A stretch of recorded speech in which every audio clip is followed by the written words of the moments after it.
It's just a comedy of errors tonight. I gotta laugh at myself. I gotta start off the show by laughing at myself because, well, for the second time, welcome to the Check Swing Podcast. But it's only the first time for you today. But it's the second time for Miguel and I because, I went through the whole spiel. I went through the animation, the music, and all like that. Put the cameras in, got us up there. Boom, boom, boom. We did the whole thing. But I forgot to hit the button and say, start the show. It's the first thing you're supposed to do. I forgot. It's just been pre-show has just been crazy. Pre-show has just been crazy. But we are back. We are live. We are here. It is Tuesday. It is 8:03 here on the East Coast. I got my man here. Coach Santa is with me. What's going on, Coach? How you been? I am fantabulous. He's fantabulous. You heard what he said. He's fantabulous. We got quite the show. Quite a lot to talk about. Quite a lot to try to fit in a tight period of time. But you know how we get down. We're gonna do it. We don't have the phone lines working today, so you guys, unfortunately, due to an ID10T error, you will not be able to call in the show today. But you can. You caught that, huh? But you can call. Well, you can hit the text line, and that's the number scrolling down there at the bottom of the screen there, 484-606-0548. Once again, that's 484-606-0548. You can text us, and we can get it popping. What are we going to be talking about today? Well, spring training has started. The Phillies are well into their preseason schedule. A lot of things going on there. Miguel is going to give you that spring training report, as only the genius Miguel can. We're going to talk about some Eagles. Now, you can't stop talking about the Eagles right now, right? They're the Super Bowl champions now. So we got to talk about the Eagles. So some of the things that we talk about the Eagles, the White House visit is going to be a topic of conversation, right? So the White House visit is something that I guess we'll discuss today, along with the Haason Reddick. Y'all remember Haason Reddick? We're going to talk a little bit about him today as well. Also, there we go. Myles Garrett. I couldn't remember the guy's name. I was looking at the notes and I couldn't remember his name. Myles Garrett. I don't know why his name slipped my mind. But Myles Garrett is requesting a trade, as you heard. It was last week before. He was requesting a trade. Brown said they ain't going to trade him. Of course, that just trying to drive the price up. Because they're going to trade him. They're going to trade him eventually. Like whether it's this offseason or whether it's before the trade deadline, if the Browns stink next year, they're probably going to trade him. He may even hold out, but hey, my wife's calling me. Hey, how you doing? We're live. Yeah, sure. Thanks. Is she not part of the show? No, but hey, this is live, y'all. This is live. It's how it gets now. I forgot what I was saying. Oh, Myles Garrett just wanted to trade. Should the Eagles pursue him? Can they even pursue him? We'll talk a little bit about that. And there's a team out there that's being a little.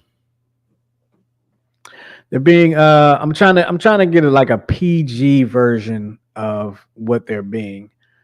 But they're being a little. They're being little wang-wangs. I'll just say that they're being little wang-wangs. Of course, yeah, we're talking about the brotherly shove. We're talking about that whole thing, and of course, we gotta talk about the Sixers. Unfortunately, we gotta talk about the Sixers a little bit. But first and foremost, back to the particulars. The phone lines are down today, so you can hit us up on the text line, or you could just hit us up in the comment section as well. And we'll put your comment on the screen. You hit us on the text line, we'll just read it. But you hit us on the chat line, the chat box, the chat group, whatever it's called. We'll put your comment on the screen. But anyways, Miguel just left us. He's having some difficulties over there today too. Like, this has been a night. You guys cannot, you just wouldn't understand. It has been a night. Okay. I started off the show. I had to.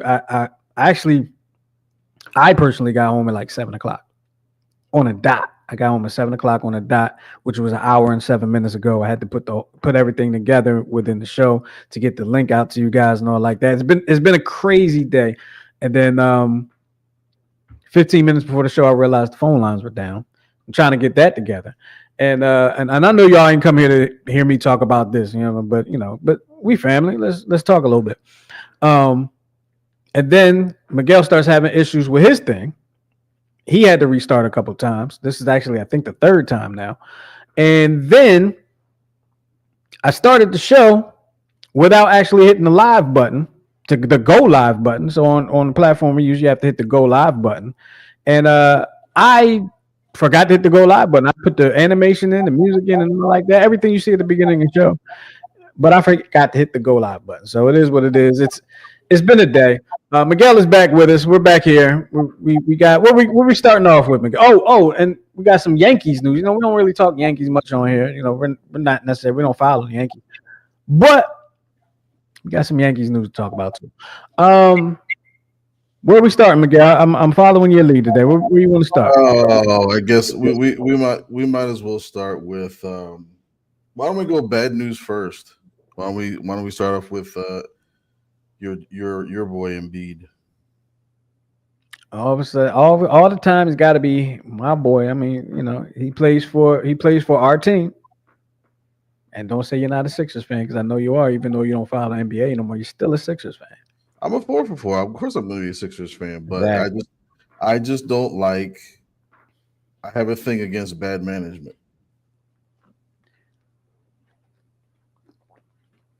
Yeah, well, I can't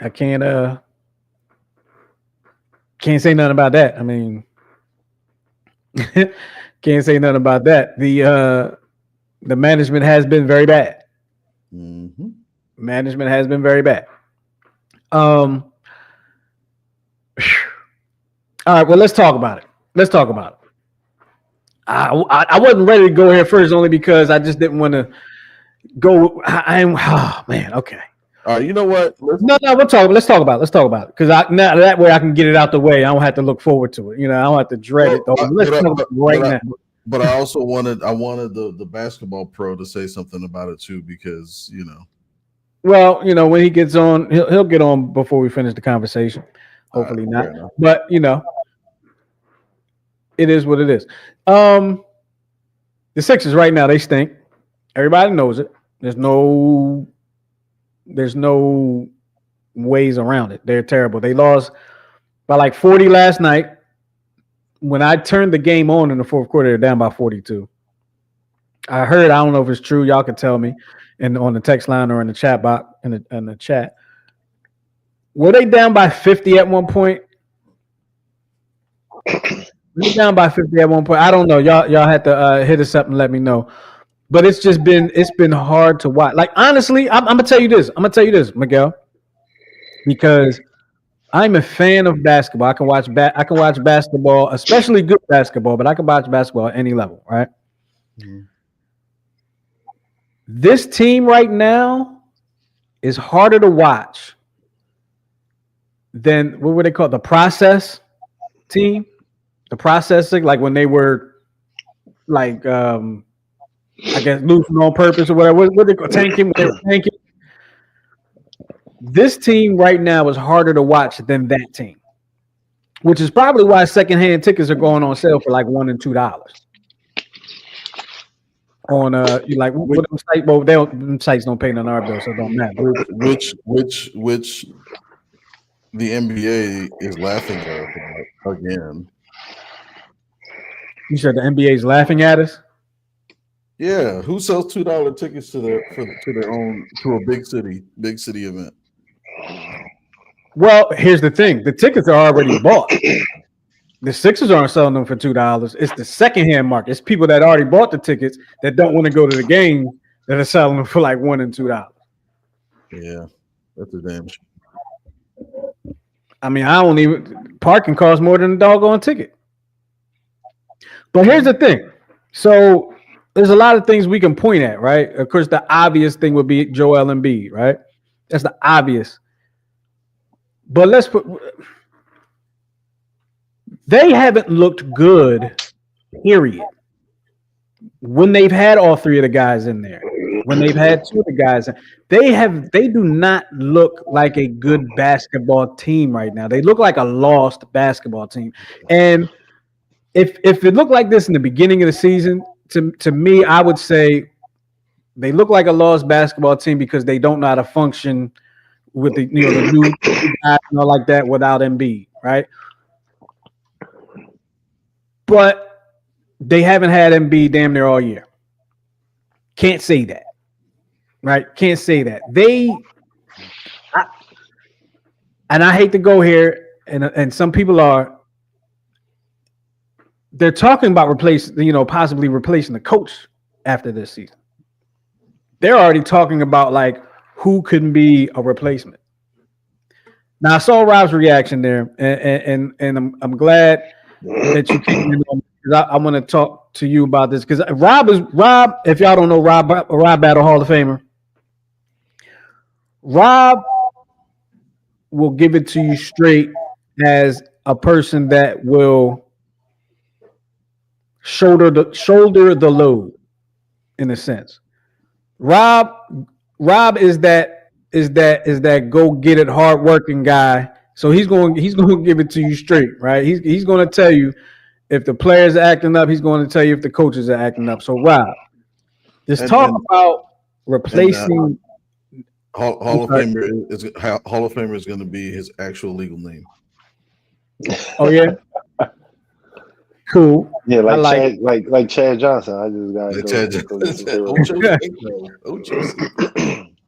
talk about replacing the coach. Have you? And if you haven't even been watching the Sixers, I understand. But if you watch this team, if you're watching throughout the season, if you're watching them last season and comparing this season,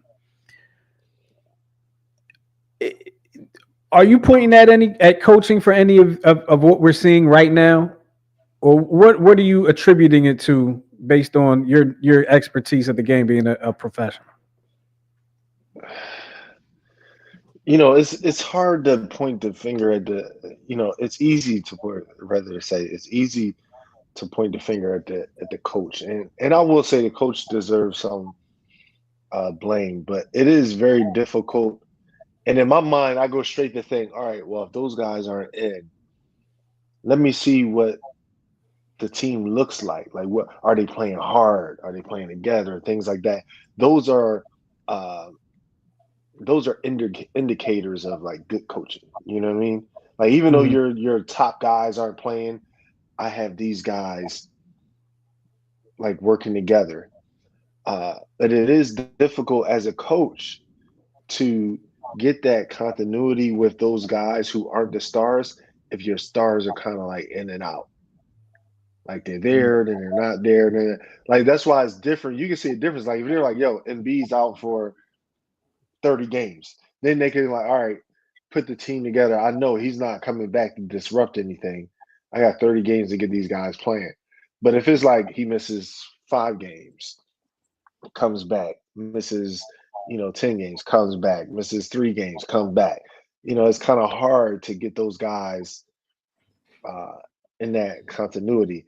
But I'm going to say this, just understanding the business, I wouldn't get rid of the coach after this season because I don't think this is a representation of what he is as a coach. They brought in these guys and they're not even playing. So it's like I would be quicker to say is coaching on the in Phoenix as opposed to the Sixers. Like those guys are on the court. Yeah, those guys are on the court. KD giving you 27 every night. What are the other 2 guys doing? So good point.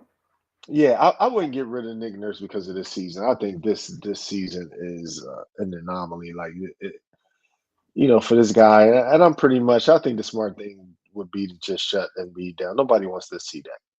Nobody wants to see, in and out. Then you come back, you look like you're a dead man walking. Nobody cares to see that. That was actually my next question, Rob. That was my next question for you. Do you and not just Embiid, because I feel the same way you do about that. They need to shut him down. Do you think they should shut down? Should they just call it a season? I'll never say that. It's hard for me to subscribe to that. I couldn't subscribe to that. Like that trust the process and all that losing on purpose and these teams taking, that's not in my DNA. I'll never agree to that.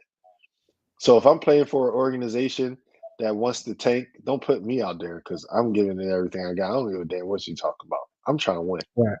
Right. I'm trying to win. Period. And I'm can't. along those same lines right there because I'm like I don't see how you can be a player or a coach and not try to win a game. And I don't think players go out there to try to lose. But as from an organization standpoint, business wise, they have to show some effort up until they know they're out of the playoffs, right? Like they can't do it now. And I mean, even then, like if I'm out of the playoffs, my sole purpose is to spoil anybody else's. Then that's what I'm playing for. It's I couldn't. No, that's you know what that's like. I remember there's the guys who couldn't, maybe who didn't want to play overseas, or maybe they couldn't cut it, like being away from home and things like that. So, there's a lot of guys who go straight and they play for like the Globetrotters, right? But people seem to forget that there's another job there, which is the Nationals. And I asked myself, could I play for the Nationals?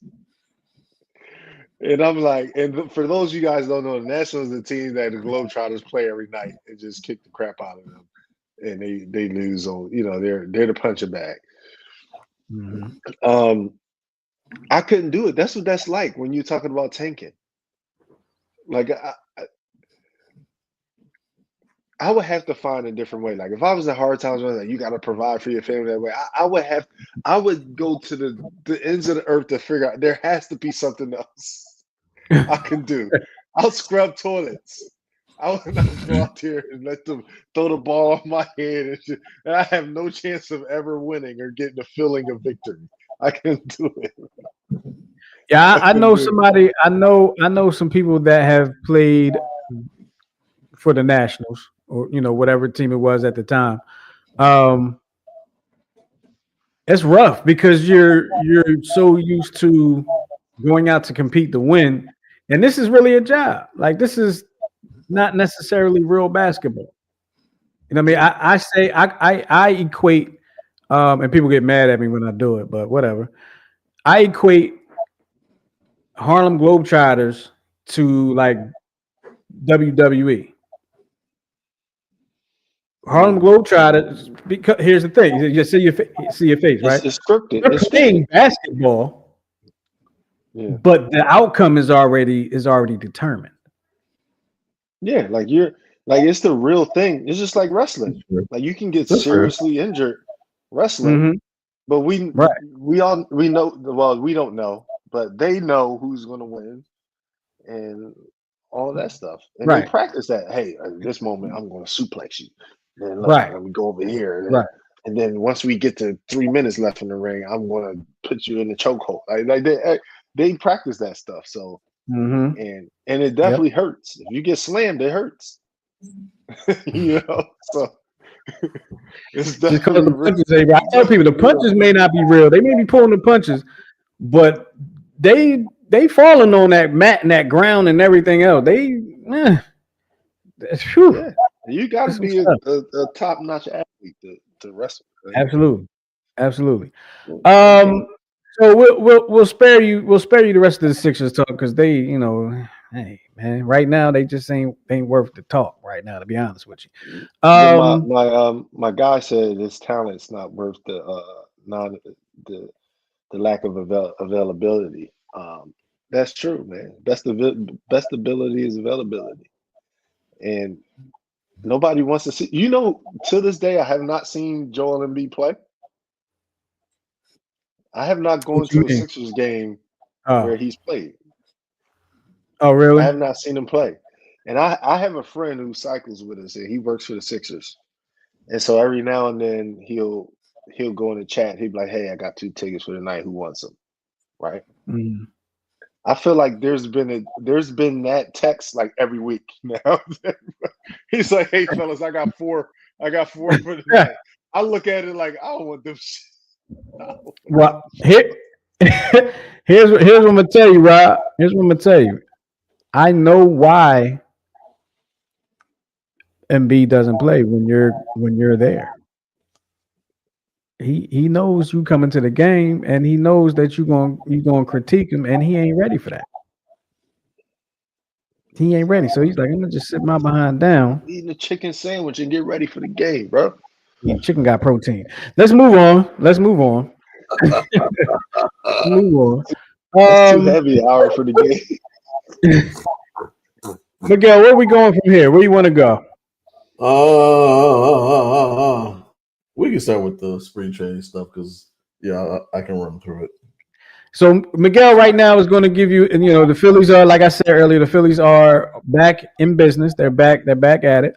If you have an opinion on the Phillies, hit us up on the text line or on the chat because the phone lines are down right now. But if you are a fan of baseball and of course a fan of the Phillies, you're going to want to listen to this report. All right, Miguel, I'm taking my feet up off the floor because it's easier for me to do than it is for Rob to do because Rob is 6'8" with his shoes off. On. And he's got some good news. And I'm going to let you have the floor. All right. So just a brief report on your 2025 Philadelphia Phillies. In the offseason, there were several new players that the Phillies did sign through free agency and a couple through trades. The biggest need that we kind of came up short in the playoffs last year was, of course, pitching. So the Phillies did address it by first trading for a closer, Jordan Romano, who came over from the Blue Jays. Now, all the players that I'm mentioning have some sort of injury that they were either playing through or recovering from in 24. So, for instance, Jordan Romano, I believe, was 1-2 with a 6.69 ERA last year, but in 23, he had a 2.9 ERA with 40 saves and had 42 saves the year before. So the potential is there, but he's on a 1-year, $8 million contract. So hopefully he will be able to close out our games because we pretty much haven't had a closer in a few years. We did sign a player named Joe Ross, who was 3-6 with a 3.77 ERA. He'll pretty much be providing our length out of the bullpen. He'll be our long man, so to speak, be a spot starter for double headers. At 31 years old, he posted a 3.77 ERA across 10 starts and 15 relief appearances for the Brewers. And even I think in the last 15 appearances, only gave up about a run or 2 runs in that stretch.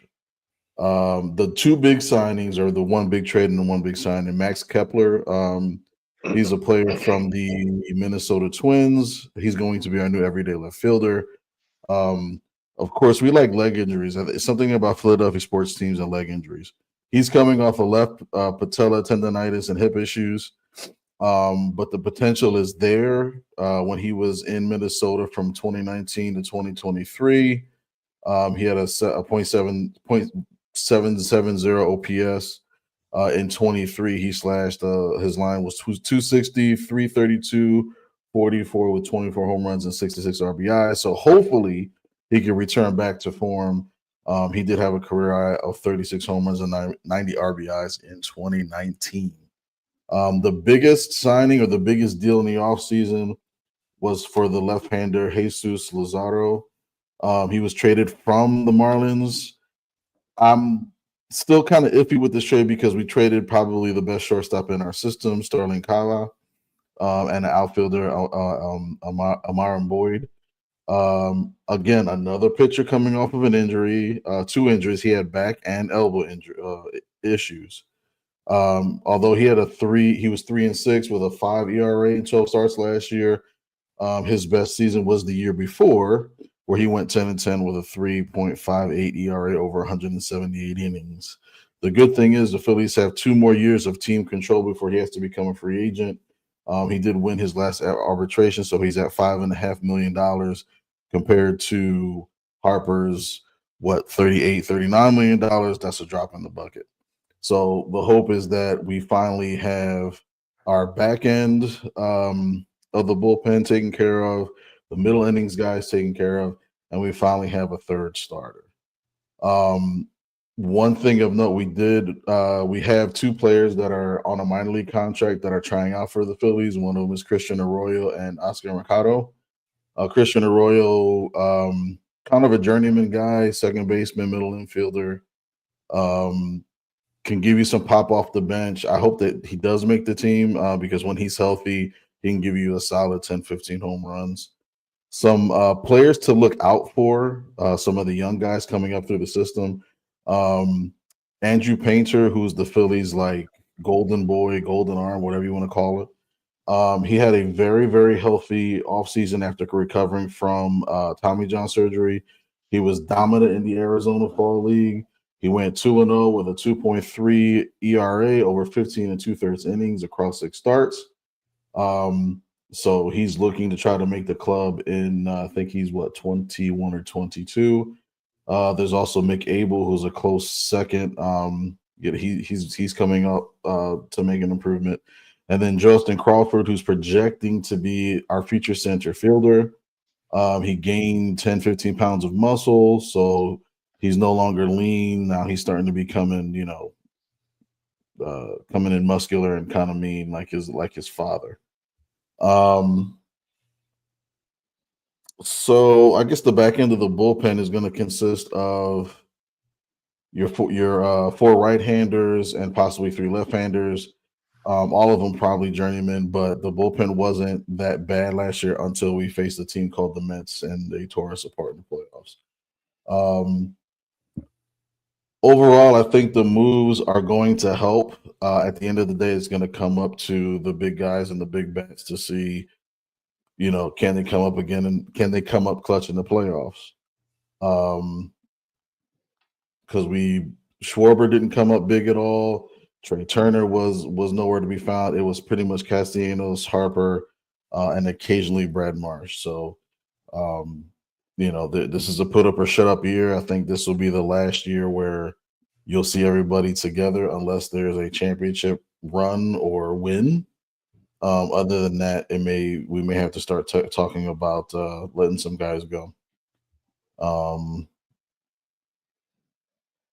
I think that's all I got. Okay, so I got a couple things to ask you about here, based on some of the things you said. So last year, pitching was the problem, not the bats. So pitching was the problem in the playoffs because remember there was a couple leagues that who was his name? Carlos Estevez, who was our pseudo closer, gave up the grand slam to Lindor in the deciding game up in New York, and it was a fat fastball over the plate. And remember, the Phillies had the lead at that point, and we gave it up. So, not saying that it was the issue throughout the season, because I think over the season it was fine. But it was the bats that kind of came up. Because we've always talked about this. Whenever you have a power lineups are streaky because wasn't there like 3 or 4 weeks where Harper didn't even hit a home run? But here's the thing. This is why I like Harper so much, because he'll do other things to make up for his streaks. So like he'll start bunting when the defense is shading away. He'll move runners over. But when you have like Schwarber or even Castellanos, when they're in their slumps, it's almost like they try to swing harder, and it's like that doesn't make any sense. But that's all they do. That's all they know. Same thing. And Trey Turner fell into that. Trey Turner is a gap-to-gap hitter, but he insists on hitting home runs. He insists trying to hit everything out of Citizens Bank Park, and it doesn't help. It doesn't help his game. But I think he's your ideal 2-hole hitter, but Phillies have been experimenting with Trey Turner as leadoff and Schwarber batting second, which I think is good because finally you'll be able to have a home run hitter with runners on base. Schwarber can hit home runs, but when you hit 30 home runs, but you have only like 60 or 70 RBIs, you're not doing anything. I'm sorry from that leadoff spot. So absolutely, yeah, absolutely right there. The other thing is not really a question; it's more of a comment. And by no way is this a defense of Joel Embiid, but the Phillies. Wait a minute. what? Wait a minute. Just wait a minute. Sweet Jesus. Just wait a minute. Okay. Okay, I'll give it a shot. Okay. Dang. Joel Embiid is here, right? He was drafted, right? He was drafted here under injuries and whatnot. Why would the Phillies go out and get a pitcher with back and elbow issues? And then you had Kepler. He had his issues too, but a pitcher with back and elbow issues? And you trade for him? Like, so I tend to agree in the situation. I do. But when you look at this particular pitcher's history, he doesn't have a history. Like, he literally had 3 to 4 full seasons, no injury, anything. It was really just the last year. And I think he was injured his rookie year, but that doesn't really count. But it's the same thing with the Eagles. They always like to get corners that have either torn both of their ACLs or have like torn both of their ankles off the bone. You know what I mean? The Eagles were historically famous for that. But where is that guy at? What was his name? Remember the cornerback they drafted first round that tore his ACL before he came? Was that Jenkins? Sidney Brown? Sidney Jenkins? Sidney Brown. Rice? Well, no, but you think of Malcolm Jenkins? No, because he went back to. No, but I know. Yeah. That Sidney guy. But yeah, Sidney Jones. So he wound up playing special teams this year and doing actually really well, and that's probably where he's going to stay because the defensive backfield is pretty loaded. But when it comes to that, like, yeah, it's hard to take a chance on a pitcher with elbow injuries, but sometimes you may have such confidence in your medical team and your medical staff. It's like Zach Wheeler's a prime example. Remember when he was with the Mets, he had 2-3 good seasons, then he started having elbow problems. And when he signed with the Phillies, there was a little back and forth on social media for like maybe a week or two where the medical staff was like, well, he doesn't do everything that he needs to do. And then he was commenting back to the Mets saying like, if they were more educated, stuff like that. So it was a little bickering back and forth, blah, blah, blah. So I think the mindset could be, well, we have a better medical team, where we're confident in our medical team. We're also confident that it could be something and you and I have seen this as coaches, you and me, Justin, where sometimes it's just a technique. You know what I mean? Maybe you're throwing full sidearm and you should be throwing quarter arm or vice versa. You know what I mean? And that's kind of what that's kind of what is giving me pause, because it could be technique, right? Right. But when you talk about a pitcher, and you talk about the back and the elbow, it could be technique, but now that can also, when you think about the mechanics of a pitcher, that could also be compensation. Right. So key point, right? Christopher Sanchez, right? Who's actually penciled in as the number. What do I have him down as? I think he's actually penciled in as the number 4. 1, 2. He's actually penciled in as the number 2 starter, right? So when he was with Tampa Bay, he was throwing 104, 105.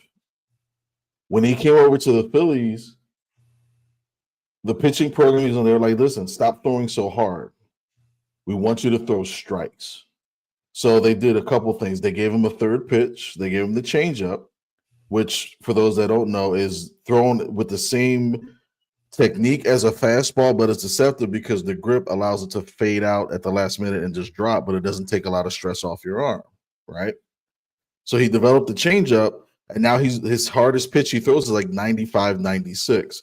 So sometimes you're throwing too hard and not being successful and not hitting your spots, but you slow it down just a little bit and you throw hard in certain spots, and then everything else is like your secondary or your third selection of pitches. If that makes sense. I got you. So that's what I'm holding out hope for, is that because when I think of back and elbow for a pitcher, a lot of time it's technique. Because you and I have seen it. Some pitchers come in and they're just throwers.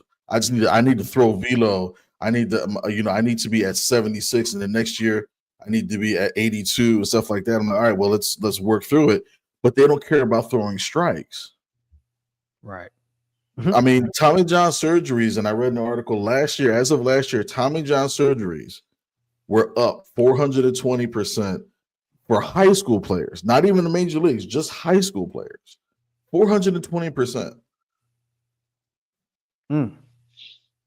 I believe it. I believe it. It's insane. And that's probably one of the reasons that I've kind of stepped away from that high school game. Even when I do the trainings, I don't teach velo at all. Location. Right, and that's where I'm leaning towards as well, because even the training, it's like I've done personal training, and I'll still do private lessons and things like that. But a lot of it, I focus more on mindset than anything, because a lot of time I had a player that I was attempting to train, and we were working on trying to hit the ball the opposite way, and he wasn't getting it, or it just wasn't working. But then I saw him, like, he was turning like beet red, he was like breathing heavy, he was grinding on the bat. I was like, dude, your technique is perfect. Or I don't know if he's perfect, but your technique is good. Your technique is fine. Let's focus on here and then here, because you're so pissed off at yourself that you're losing your head. You're losing like sense. You know what I mean? So I just had him take a break. I'm like, take a break, get some water, get some Kool-Aid, whatever. Come back to it. Breathe different. Relieve that tension. Relax and let it flow. And then we started flowing. Now he's hitting it to the opposite field in the gaps. And that's what I'm trying to teach, because especially coaching at the freshman high school level, because you're going from middle school to high school, all they hear is like the big stuff. Oh, velo, home runs, strikeouts, all this stuff. But when it comes to like the small technique stuff, it's like, okay. And then when they get nervous, they just fall back to, okay, I just got to hit hard and throw hard. It's like, but you're making more errors and you're striking out, and you still can't hit a damn curveball. Yeah, it's. I'm gonna just say I'll leave it at this, and we can move on. What you're talking about is very, what's the word I'm looking for? Discouraging, because a lot of the kids are being taught what you're talking about, and they're getting hurt, or they're not that type of player that needs to be looking for those type of results. And it's messing up their game, and in a sense, they end up stepping away from the game because they're not doing what they think they should be doing when they could be doing something else to be even better in the game. But I'll just leave it at that. A couple more baseball things real quick. The Yankees, if you've noticed, maybe you have, maybe you haven't, right? The Yankees have never, I shouldn't say never, but the Yankees have reversed their almost 50-year-old rule about facial hair. They wouldn't have facial hair. They would have guys bald face. If you were a Johnny Damon, put it like that, Johnny Damon, they used to call him the caveman because he had the big old beard. He played for the Boston Red Sox. Ended up getting signed to the Yankees. Had to shave it off. Looked like a totally different person. Actually kind of looked weird. Sorry, Johnny Damon. You did. But they're doing it because, well, one of the things, they feel like they've missed out on players because of the rule, which I could see that. I could see that. Hey, Miguel, am I supposed to put one of these videos up? No, that's what I'm talking about, the ROBO. That's the next one. Oh, okay. Gotcha. I can see that. Because I can tell you one thing, when I was in school and we got a new coach and he came from the Baltimore Orioles organization, he instilled a rule: no beards. We could have a mustache, but no beard. So I had to shave. I had a beard in college. I had to shave. And the funny thing was, we had 6 a.m. practices. I was actually a coach. I was an assistant coach at the time. I was a student assistant. And I had to shave too. And we had another coach that was like a lumberjack. He had to shave too. I came to practice 6 a.m. My beard, like I ain't shaving my beard. I'm coming in. I'm a coach. Here's the razor. Hey, I had to shave my beard. Looked all weird. Look, I didn't have a beard 4 weeks ago, 5 weeks ago, so that's what I look like. But anyway, any thoughts on that, guys? Before we move on to the Robo. When everybody shaved on your team, did y'all win the championship? No, but we were okay. So let me just. So we were not a good team leading up to that, right? That year we had probably the best season since I was a player there. And the next year went to the conference finals, went to the conference championship series, lost to Bethune-Cookman, but Bethune-Cookman was legit at the time. Yeah. They were legit. They recruited from South America and the Caribbean. So just think of it like that. And I'm pretty sure they had hair and mustaches and beards and hair. Oh yeah, absolutely. I sworn like some of them that like y'all grown. There ain't no way y'all college do y'all out here. Y'all got families, probably work construction, something. Dude, like I had a tournament last year. I swore he was at Jiffy Lube changing my oil. Probably. Robo umps. I don't like it. I've said it on this show. I don't like it. But should I put the video in now, Miguel? So do the first video. This is the first video you're gonna see is the actual first ever Robo ump call. Are you ready? Yep. Good breaking ball, just misses. Brett Sullivan going to challenge. Ball call. Brett has been expert at the ABS system. Ooh. The call is surprisingly correct. 3.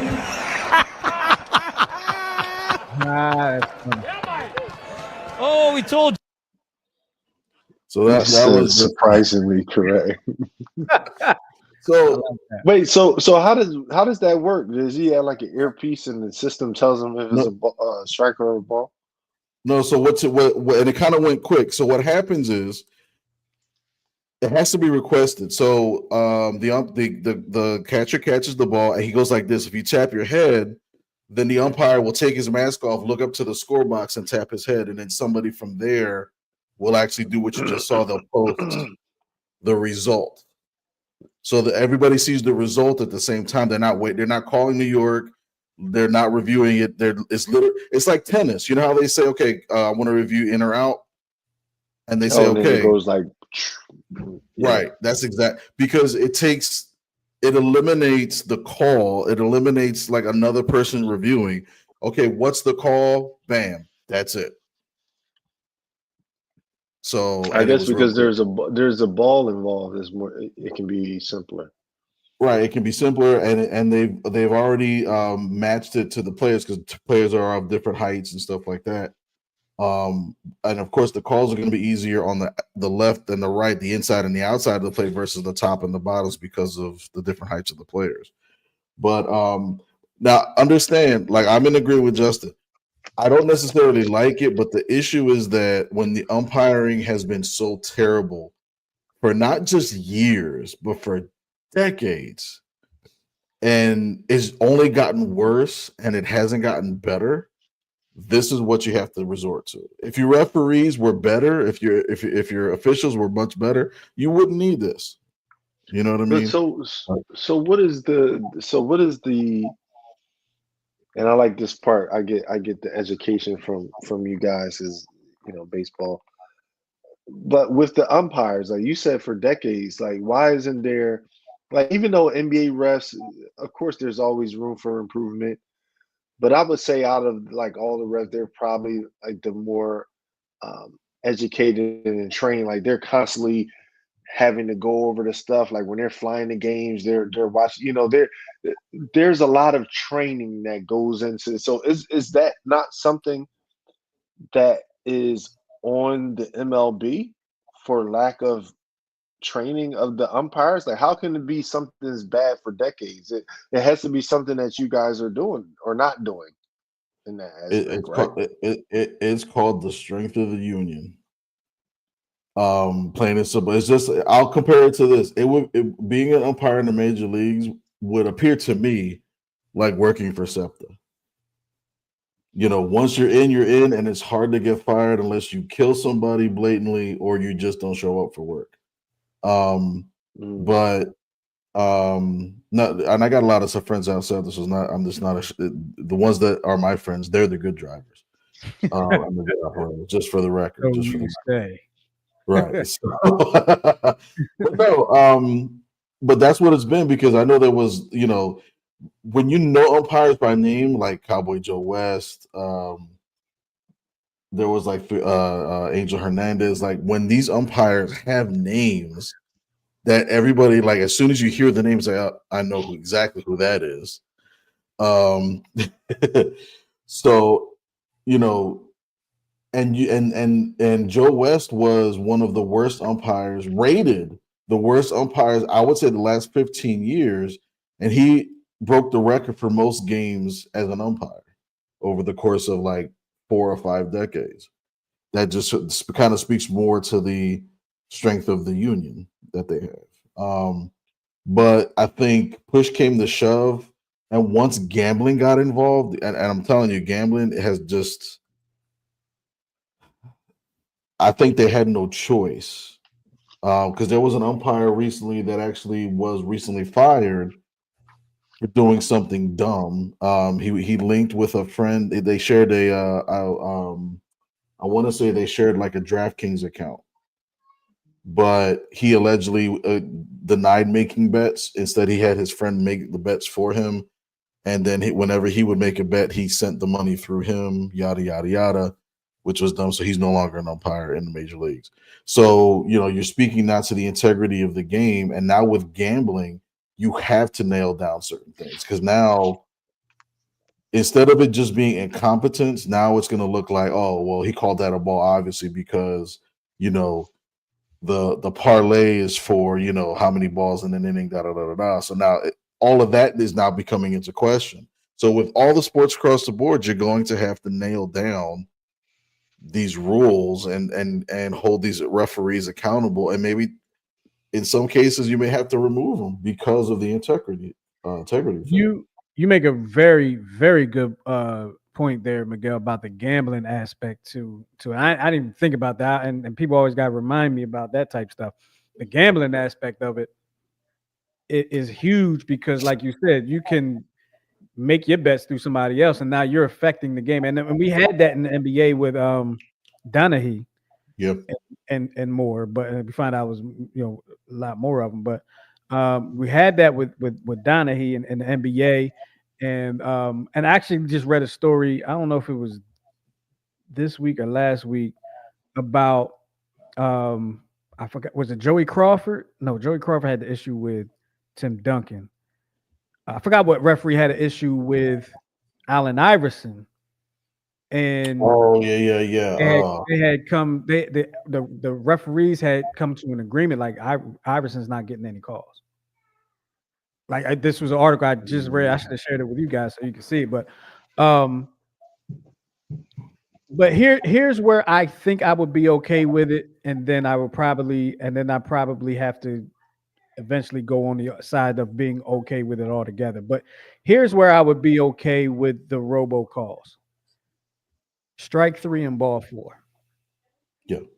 I would be okay with them there as far as the robo calls making the call there. Or the umpire can make the call and you can challenge it.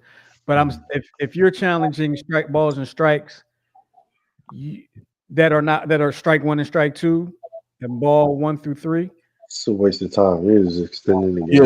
Yeah, I agree with that. Yeah. You should have a certain amount that you can do and be wrong.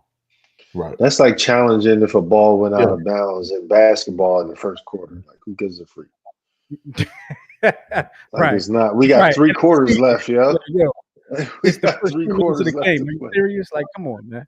Yeah, like you could probably do like innings 1 through 3. You can do it every 3 innings. Like the first 3 innings, all right, it's just 1, and then the next 3 innings it could be okay. You get like 1, but if it doesn't go your way, then you lose the rest of the game. Or if you win it, then you get another for the last 3 innings, something like that.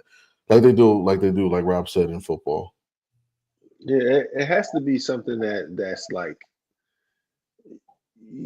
detrimental. Like in football, that's a little different. First quarter, somebody about to go up 2 touchdowns, whatever. You need a challenge.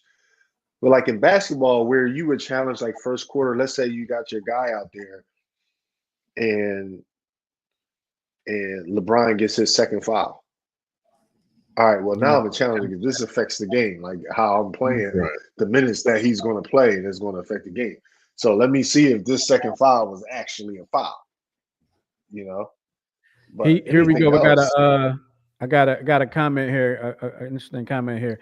In fencing, if a score is 14-14, they automatically do a video review in high level to ensure the call is accurate. So I think the 3-2 split makes sense as a challenge spot. Thank you for that. Yeah, I think I may have even saw that in the Olympics where they automatically went to like, in the Olympics I was watching, when the Olympics on, I watch all the sports. I don't care. Fencing need to be on TV a little more too. Fencing's a good sport. You need 15 points. Yeah, fencing needs to be on TV a little bit more. It's kind of it's fun to watch, even though you can't see the saber or whatever. I think it's called a saber. You can't see that, Joe, when they doing the Euro thing. You know what I mean? But but it's pretty dope though. Pretty dope. Because there was like we had the first like it was like a black dude or black chick won the other year or something like that. Yeah. And wasn't it somebody from Philly? Well, I was going to say I went to school with a girl that fenced at Penn. That was a while ago though. I was over. So and the young lady that's responding, that's my niece, and she was a fencer at Drexel. She graduated in 22 or 23, I forget. And I think she now does like regional stuff with the fencing program. So that's where her expertise comes in. So she's like the fencing specialist. We're gonna have to have her on when the Olympics come back around. Yeah, and we can talk about some fencing. There you go. Real quick, let's take it. Let's turn it around to some to football. There we go. I'm trying to look at the notes. Football to we're gonna run it down and real quick. You all right over there, Miguel? Yeah. Okay, forgot you're on camera. Yeah, me and my dog Luna, we're speaking our language right now. I forgot what I was saying. Are you stumping me today? No. Yeah, but we can go through the football stuff real quick. Yeah. Okay. Yeah. No problem. So the football stuff. Here we go. So I just want to go straight to this one because I feel like Rob is going to have some good things to say about this one. There's a team out there that has put in a bid to eliminate the brotherly shove. All the other teams that do it's called the tush push, but in Philly it's called the brotherly shove. I want to know how Rob feels about that. A team going to the league and saying, we don't want them to be able to do that play anymore because it's unstoppable, even though it's been stopped. Rob, how you feel about that? What's funny? My wife just saw that report about an hour and a half ago or whatever, and she's telling me they're trying to stop. I was like, well, that came up before. They said they're going to bring it up in the NFL meeting. And I said, well, that came up before. Listen, I have the same notion, even though this is not my favorite person, and I don't care for his attitude. I don't know him as a person. I don't care for his attitude. Like Cam Newton. When Cam Newton said when they had the issue and he was doing this, and he was like, well, just keep me out the end zone. That's how I feel. I'm not going to go complaining, you know. I feel like that's soft. That's real soft. There's teams that have stopped it. Washington stopped it in the playoffs. So, I mean, come on. If that's the case, what does that mean? Like, do you think that that's going to give us 4 championships in a row or something? The year before, we didn't win the championship. We barely in the playoffs. So, why do you care? I the big want to deal? know. I want to know. Detroit where the hell gets fourth downs more than anybody. Nobody complain about them. You want to complain that you should have to punt it on fourth down? And where are all these people that complained when Brady would go for it on 4th and 1, 4th and 2, and always get it? And half the time he was doing a quarterback sneak. True. You know what I mean? It was like, you know, there were certain teams that were just juggernauts. Like the Eagles were probably one of the greatest green teams of all time until, of course, the Patriots cheated. And that's on record. And because they burned the evidence, they should all be dead. But yeah, you know, it's like just because a play works for one team, do we just scrap that play? And you know, and of course, and I'm really surprised at Sean McDermott from the Bills. They run it. They run it, and they were successful at it. They every team. It's not banned for any other team to do it. Y'all, if y'all want to try, y'all can do it. It's a copycat league. There's at least 14 that run it. But hold on, Mike. I'm sorry. I just gotta say this. There's at least four teams that run it. Here's the thing, because it's interesting that it's the Packers that were the first ones to come out to say it. The Packers lost to the Eagles twice this year, right, and did not stop the brotherly shove. One of the 4 teams that tend to do it are the Chicago Bears, and they're in the same division as the Chicago Bears. And we know the Bears ain't that good right now, but you also don't want to be the team that loses to the Bears due to the fact that you can't stop the tush push. I'm just saying. And then everybody don't have a 2 pair of legs that squat 1,100 pounds. You know what I'm saying? I said they're pulling a Drake. You said they're pulling a Drake. That's Goose right there. He said they can't stop the bum rush. Tell them, Goose. Tell them, damn it. I want to know what it's called. Jalen said, and Saquon said it's not called that. I want to know what the team calls it. Have you seen the video, the Super Bowl mic'd? Have you seen that video yet on YouTube? I have not seen it yet. I still got to see it. I haven't. I always love watching it because it's basically just 20 to 30 minutes of just nothing but the mic'd version of the Super Bowl. So the part where they're about to run the play, Jalen literally comes up into the huddle. He's like, all right, you know what we're about to do. And then it just cuts and then they do it. I'm like, is that the name of the play? Well, you know what we're about to do? Is that the name of the play? Yeah, they're keeping that hush hush. Mm-hmm. But yeah, the Packers are really you know, that's just one of them teams I just don't like. Like like as an organization, like, you know, players, yeah, cool, but as an organization, like I always told this teams that the Giants, the Cowboys, the Niners, the Packers are one of them. I thought the Patriots was one of them, but now that the Patriots ain't really doing that, I really don't care. But those are teams that I like seeing lose: the Giants, the Cowboys, the Niners, and the Packers. And I know there's another one in there somewhere, but I just can't think of it. I'm gonna share with you guys. You guys know how to embed videos and stuff and share the video. I'm gonna send you the links.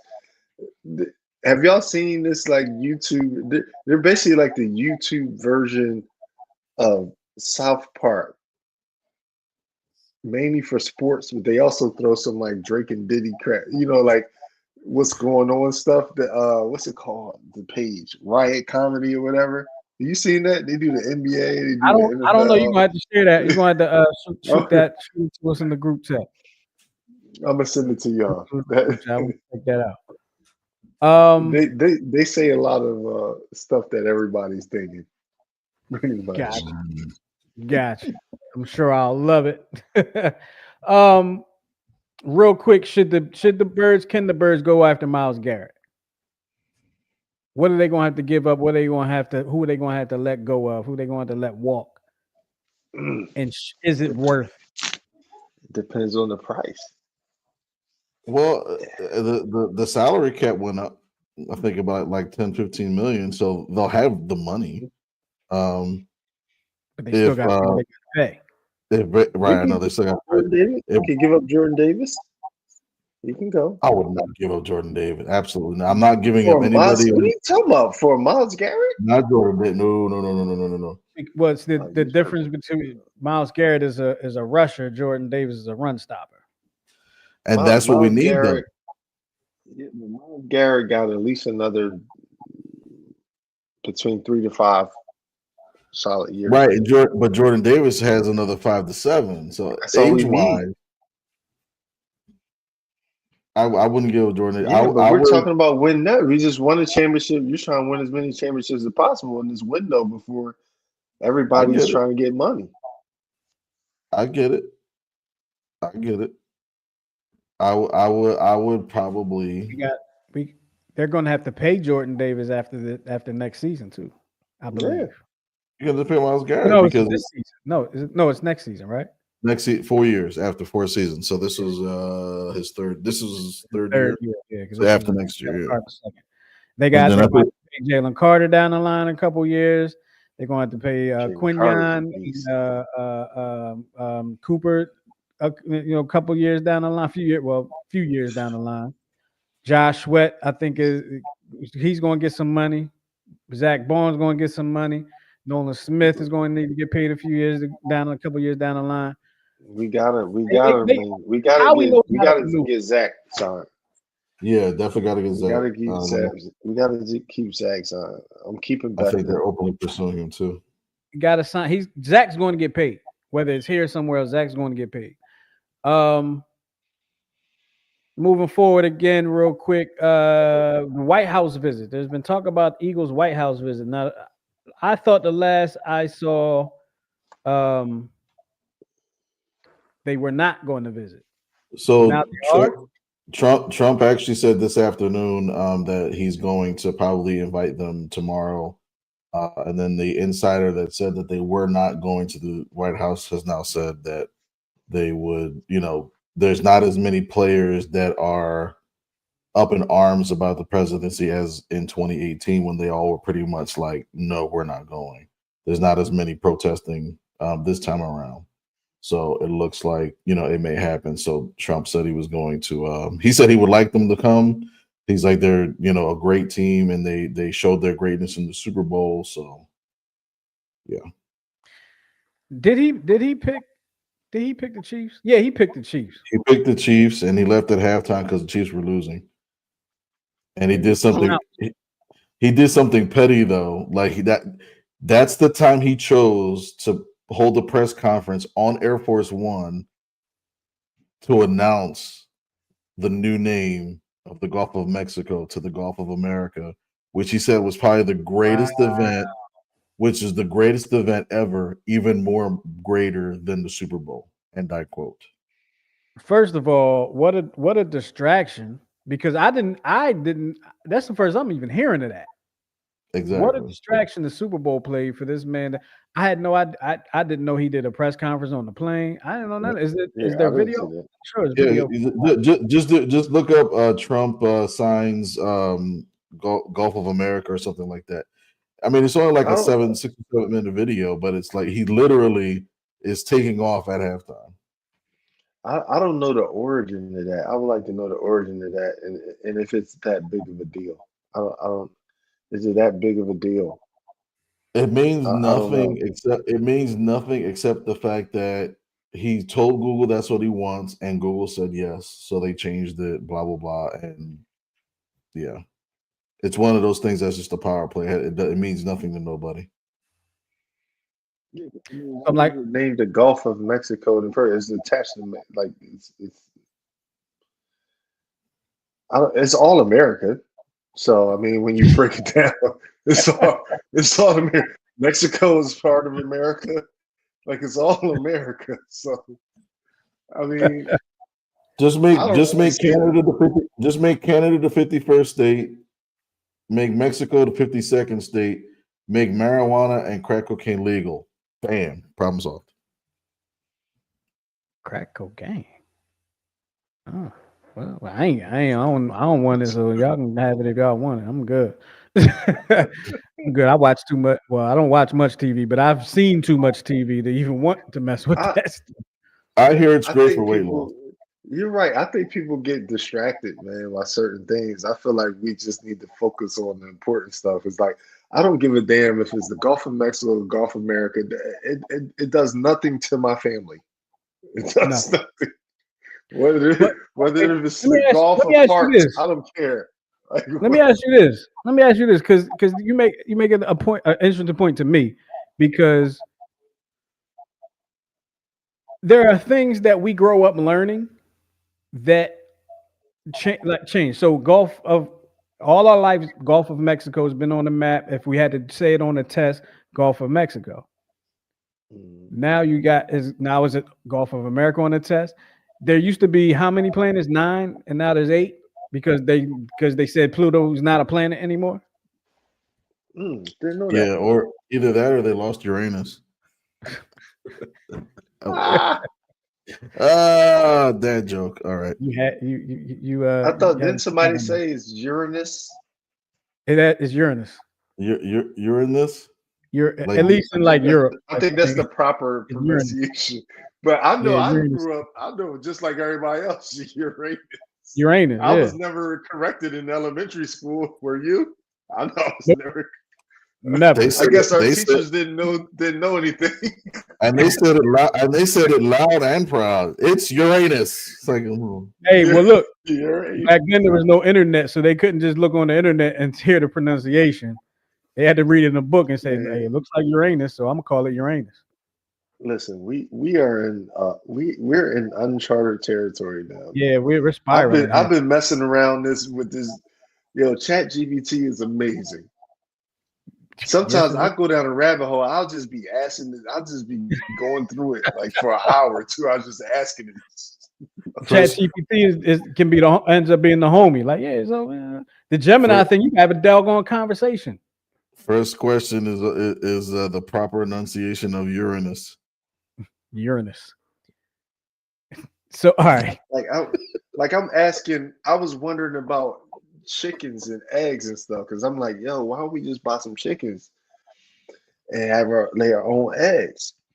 So then I'm thinking like, well, you can't really hatch do we need the rooster for it to lay eggs? And then I learned that chickens lay eggs no matter what, the rooster. But in order to get the fertile eggs, of course, you need the rooster. And I'm typing. I'm like, can a chicken egg hatch without a rooster? Then I said, do roosters and chickens have sex? Rob, you're not going to believe this, Rob. Rob, you're not going to believe this. You're not going to believe this. I promise you, on everything I love, I was just having this conversation with my wife yesterday. About I was like, yo, do they do it? Lay eggs and all like that. I promise you, I was just having this conversation yesterday. So, and like you have a conversation, then he says, he or she, whatever you want to call it, are you thinking about breeding chickens or just curious about how it works? I said, just curious. I said, just curious. It just says, got it. Chickens, they give some more info, have interesting reproductive biology. Even without the rooster, it will still lay eggs regularly. They just won't hatch. Let me know if you ever decide to get a rooster or have any other chicken-related questions. I said, appreciate you. I appreciate you too. Let me know if you ever need more chicken advice or anything else. What? I'm being too doggone nice. That's my guy. Yo, my chat GPT conversations. are pretty similar to that. One last thing. One last thing before Miguel stumps me again. Haason Reddick becomes a free agent. Now, I didn't know he was going to be a free agent because did he hold out the whole season? He held out for a majority of the season, and then I think like He did week come back. 7 or 8, he was allowed to come back, and it's the Jets, so nothing happened. So okay, Didn't so they he's a send free him agent. home or something? Go after him? Or something? I forget. I don't know that they sent him home, but yeah, Would you go after him?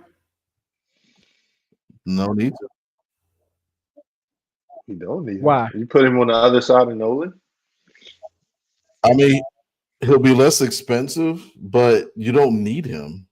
I'd rather get in that case. I would rather get my. You know what? I would go after Haason if the Garrett trade falls through. Garrett doesn't work out because I was going to say you can't say they should go after Garrett and say they don't need Haason Reddick. You know what I mean? Like you can't say that and then go after him. You know what I mean? But it is what it is. Yeah, he Well, I shot mean, himself. isn't Haason Reddick more of a outside linebacker? Well, he's an edge rusher like Sweat. And he's better with his hand in the ground. Yeah, that is Okay. true too.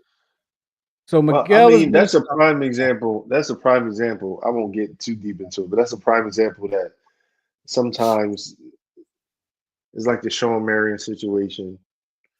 It's like you're going to get the bag, and sometimes it's better. Like you're in your hometown. We went in. You had your best year. I get it. You want your money, but it ain't always. Just wanted to say that. some for some of them it ain't about the love, it's about the bag. They get it or they don't. They get it or they don't. One last thing, Miguel is going to try to stump me. What happens is if you're new to the show, he puts some jersey numbers together with some accomplishments for one person, and I have to guess who this person is, and it looks a little something like this. So I'm gonna have to go to the side a little bit because I got this camera in my face. Oh my God, there ain't no way. There ain't no way. There's no way. Oh, but he did play for the Phillies. Jamie Moyer. Go ahead, put it up there. Go ahead. 49.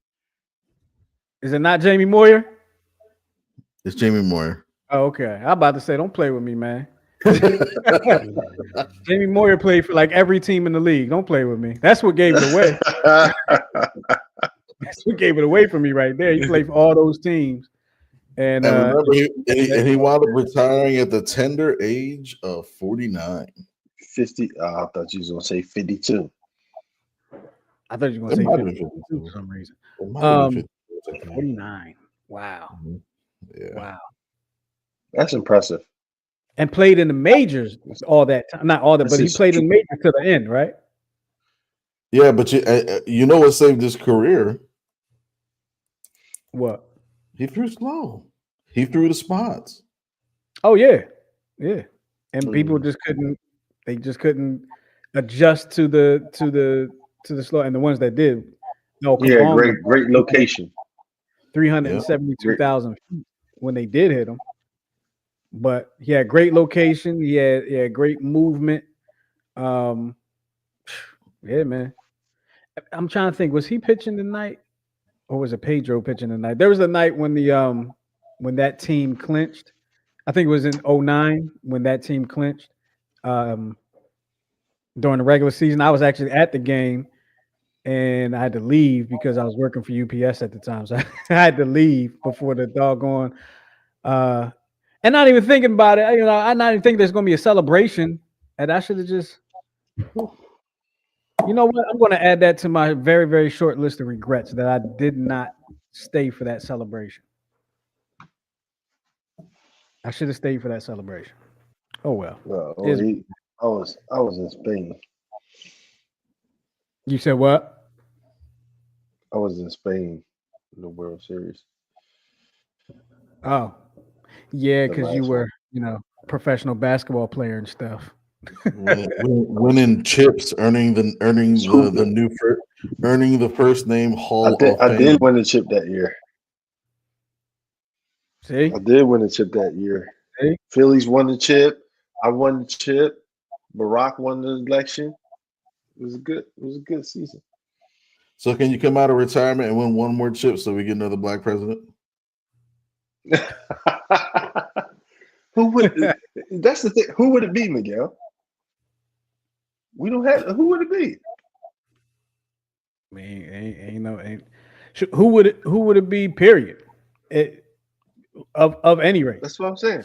Like who? Like who's in? What person? Like what black person is in that position? You know, right now. Do we have a candidate that could potentially do that? Probably somebody we don't know about, but we don't need to get into that conversation because it's time to go. I gotta go to bed. I gotta get out of here. All right. I just walked in the house at 7 o'clock. I'm hungry. Say you're elderly without saying you're elderly. Go in bed. Go to bed. I probably still won't fall asleep till after midnight, but I'm going to bed. Yeah. Look, right, we appreciate y'all hanging with us here on the Check Swing Podcast with myself, the brains and brawn of the situation, Coach Santa, and of course the Hall of Famer Rob Battle. If you are new to the situation here with the Check Swing, make sure you hit the subscribe button on the YouTube channel for everybody that's checking us out on YouTube. We appreciate everybody checking us out over on Twitch. We appreciate y'all over there too. And on Instagram, we're Instagram on my Instagram. On Instagram, on Miguel's Instagram over there. We appreciate y'all hanging with us for the Check Swing Podcast. We're gonna get up out of here. We talk to y'all next week right here on the Check Swing Podcast. Peace out, y'all.